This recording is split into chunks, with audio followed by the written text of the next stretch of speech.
Hello guys, we are back at it again. Kasi nakat yung yung video, noong Oo, video sorry kasi na guys. Bigyan na kami na low storage ang iPhone ni Jess. Baka naman, Apple. So, ayan. Anyway, Pero malapit na rin naman kami matapos. Pinakita lang namin yung pinamili namin sa SM. So, dalawang items lang din ulit. ito din, gusto ko ipakita. And then, yung last na, yung pinaka-excited ako guys, na ipakita sa inyo, is yung mga books na nabili ko sa Big Bad Wolf. Pero, tatlong books lang naman sila. Hindi naman sila masyadong, hindi naman marami. Konti lang yung binili natin. Gusto ko ikwento yung nabili niya last year, pero mamaya na yun. So, Pero ito medyo muna. madami tayong babasahin na guys. Na, Kasi Hindi natambak pa yung BBW haul niya from last year. So, feeling ko, isa lang ata yung nabasa niya. Feeling ko, Pero yun ang na dami niya nabili last year, like mga nasa 7. Ganon. Ganon Nasa karami, lahat tapos hindi pa siya nakakalahati. So guys, press type 1, type 1 para i-send yung Oo, yung motivation mga- para kay Jess na 5 siya. Pero wala pa akong nabubuksan na kahit ano dun guys. At Wala pa nadagdagan na naman pala. siya na, Tanan! tatlo! So Yan. babalik kami sa BBW sa Sunday in case na may bagong mga arrival or Oo nga no. Tingin ko, nagbabago-bago siya per day. Ewan ko. Baka Pero naman. kung wala, eh, ligtas tayo. Ligtas tayo sa ano. Pero yun nga, share ko lang sa inyo yung tatlong nabili ko. So, mostly talaga, pag pupunta ka sa mga ganong big sale ng mga books, yung lagi ko lang mga chine-check na sides ay, yan, either literature, self-help, mga, minsan romance, pero wala kasi ako masyadong alam talaga ng mga romance books. Pero gusto ko din talaga yung mga thriller books sana, ganyan. Crime. Mga crime thriller, ganun. Tsaka young adult, yun talaga kasi yun yung mga genre na hilig ko. Pero most of the books na meron ako ngayon is parang mga self-help or parang mga motivational books sila. So, ayun, medyo dalawa doon ay nabili natin today, which are this two. So, yung una kong binili is ito, 7 Steps Mindset Makeover by Dominic Bertolucci. Dominic? Dominic, sa taas. Ayan. Dominic. Tapos guys, siya, K siya, yung tag niya. So, this is, oh my gosh, mati ka na. This is around 400 pesos. Tapos guys, sobrang steel niya kasi hardbound siya. Like, tingnan nyo, ang matigas yung cover ng book. Tapos imagine, makakabili ka ng hardbound na book for only 400 pesos. So, it's a steal talaga.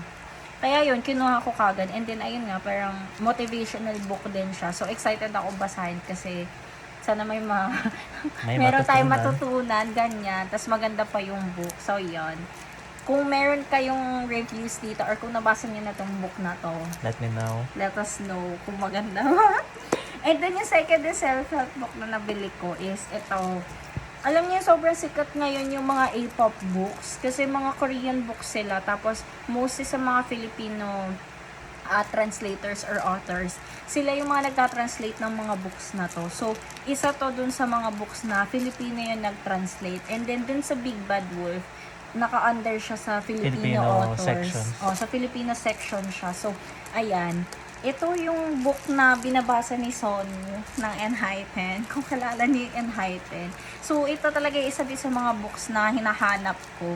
And natuwa ko na nandun sila kasi discount siya. Pag binili mo kasi ito sa fully book, mga around 500 or 600 yung mga gantong libro. So, ang mahal niya, diba? Ang laking, sale na rin. Kasi 480 pesos lang siya, guys. So, yung title ng book is A Little Star Still Shines Brightly. Yan, by Soyun. Yan. So, translate siya ni Ronel Ortilaranjo. Diba? So, English book siya, guys, ha. English book na, translate into English. Korean book. Ayan. So, kung may nakabasa na rin nito, let us know kung kumusta. Anong rating nyo? 500 words essay kung paano Hay, nako! And then, yung last is, ito, gusto ko kasi talagang bumili ulit ng mga novel, ganon, mga literature, ganyan, and mga young adult na Like, yung story talaga, like, hindi motivational books or self-help books. So, wala kasi akong makita dun sa mga nalista ko na in the past na books. Kasi, hindi ko alam kung available pa talaga sila sa Pilipinas. Or kailangan mo silang bilhin sa ibang bansa, ganyan. Kasi wala sila doon. Like, or baka, wala lang ako masyado kilalang mga authors. Pero yung mga books na talagang hinahanap ko, wala sila. Pero yun nga, parang nag-stroll lang kami doon. Tapos, ayun, may nakuha ako na parang romance book siya. Tapos, very Bridgerton yung kanyang timeline. Concept. Ako ay fan Fan. sobra ng Bridgerton. Yung mga Victorian timeline na na mga stories. So, yan. May kinuha akong romance One book. Night. One Night with the Duke. Ayan, by Jody Ellen Malpas. So, guys, hindi ako masyadong makakilala ng mga authors. Pero wala, natuwa ako dun sa backstory niya. So, ayan. Tapos may nakalagay pa steamy and sexy. So, yan. Gusto pala ng mga What ganito. is that? Ayan. So, ayun. Baka nakakatuwa Steamy ba and siya? sexy. At the Nakakatuwa Royal siyang Palace. basahin. Ayan. So, May kumuha kadu- ako ng isa. Mm. Ayan. So, yun na all in all yung mga books. Sana po mabasa natin. Feeling ko, mas mauuna ko pa itong mabasa Kaysa yung mga haul kesa niya last year. Kasi parang, Puro ata self-help yung mga nabili niya puro last mga year. So, wala self-help siya. yung books na nabili namin last year. Di ko rin alam kung bakit parang hindi ako naghanap ng mga novels. Ang dami pa naman kasi last year, dun lang siya sa may Star City compound, like PICC compound.